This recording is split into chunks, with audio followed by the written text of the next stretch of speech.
welcome back to Range Time Network. I'm Mike, and today we're going to do the final review on the Ruger RPR. That's their precision rifle that's hit the market a few months ago. Very popular. A lot of people have a lot of good things to say about it, and today we're going to go over what I have to say about it, and hopefully this helps you out with your decisions on getting something like this. Now, as you know, the RPR is meant for getting into the precision rifle market and getting into the sport.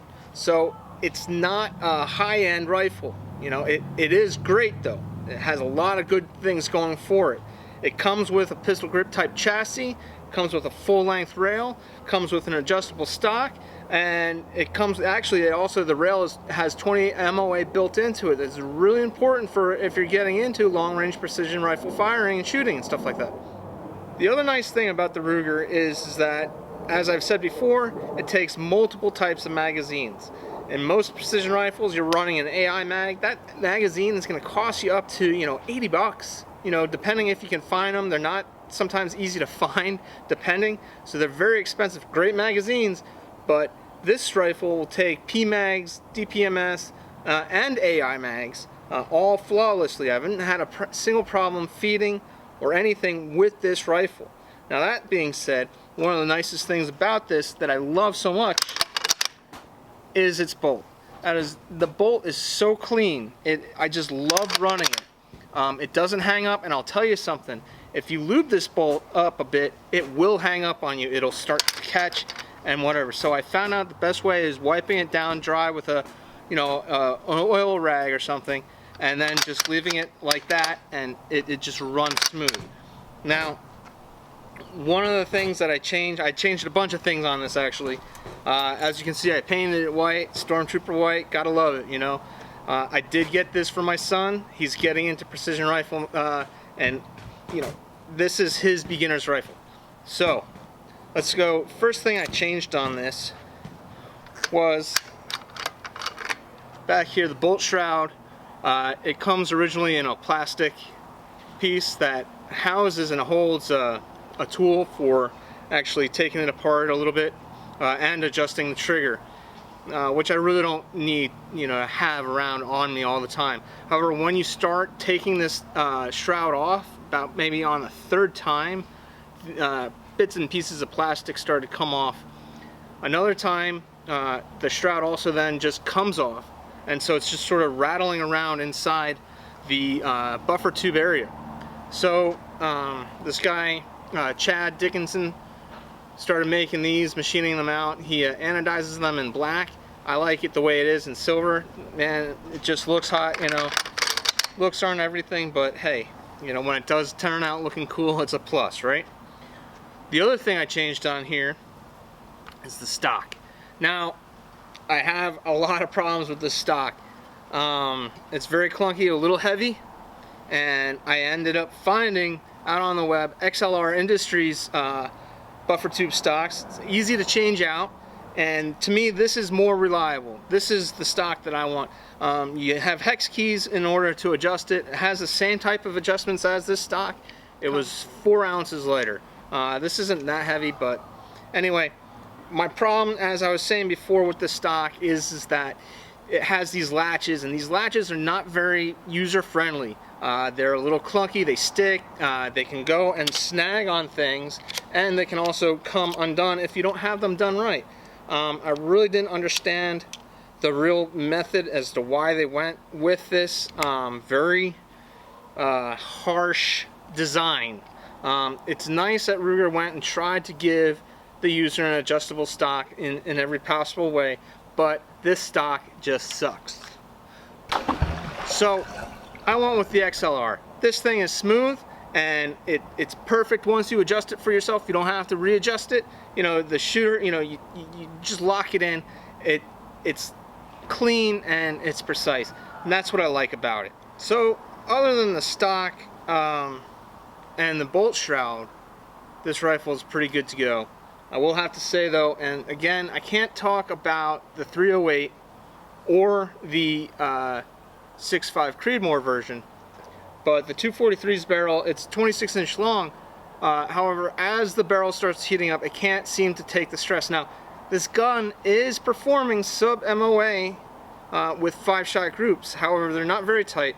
Now, you know, when you get into precision rifle, you do want all your groups just sort of tight and easy in there. And you want this because it helps create the consistency of your load development, of sending those rounds way far downrange. We're not talking 300 yards. We're talking always doing, well, sure, 300 is part, but we're talking 4, 5, 7, 800 yards consistently. You want to reach out to 1,000 yards and know where your bullet's going to impact. Having nice tight groups that work out for you is part of the formula here.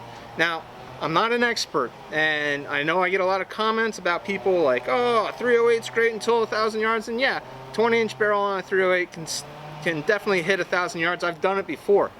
But anyway, the 243 though is a great round to fight the wind and stuff, and it holds its own out to 700. That's as far as I've taken, the 750, and it's great. And my son's hit it out that far, and that's impressive to get him behind a rifle and start shooting and hitting targets out that far away.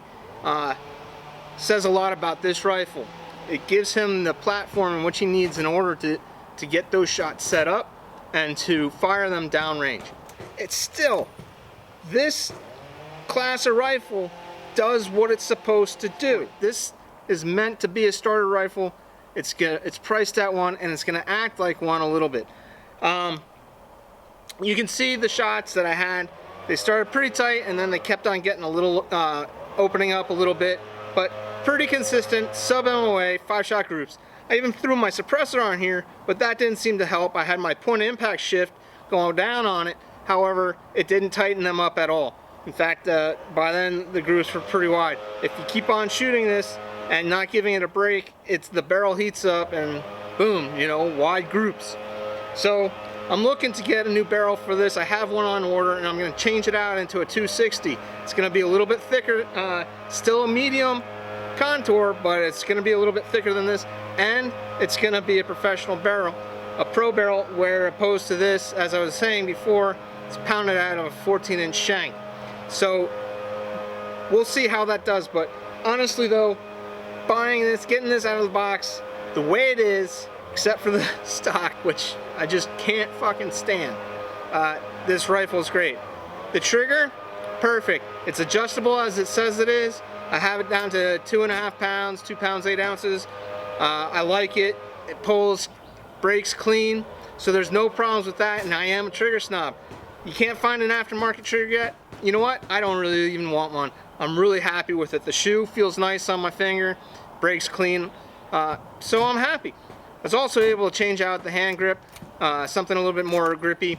That's just me, again, and I'm working with my son to make it for him, to adjust to him, to his style and what he's developing. And talking about that, I want to bring him out here and do a little Q&A with him, because he's the one shooting this. So I want you guys to get, you know, he's getting into precision rifle, he's novice, so I want to share his point of view with everybody. So Andy, tell me, what do you think about the Ruger RPR? Well, the Ruger RPR, it's a very good rifle. I mean, we did have to change out a couple parts of it, like the stock. We're going to get the barrel replaced to a 260, but for starters, I'd recommend this rifle. It is like one of the best rifles I've ever had. But as far as precision rifles go, this being your first rifle for the precision rifle market, what is the feature that you like the best of the Ruger? Well, one of the main things I like about the Ruger RPR is its trigger. Its trigger is from the factory. We did not replace it or anything, but as you can see, it's a hair trigger, and I love hair triggers, but this one's it's very well made. It's a good entry into the precision rifle market. What don't you like about the Ruger RPR, if there's anything you don't like about it? Well, there are kind of two things. One is iffy, and the second one is my main one. So my main one, was the stock. The stock was not great. I mean, we got it replaced and everything, but I just did not like the stock. It was really weird. But one of the iffy things about this is its weight. But, you know, that could probably be because I'm just used to having this huge scope on it already. Well, cool. Thanks, Andrew, for giving me your 2 cents on this. I'm happy that you like it.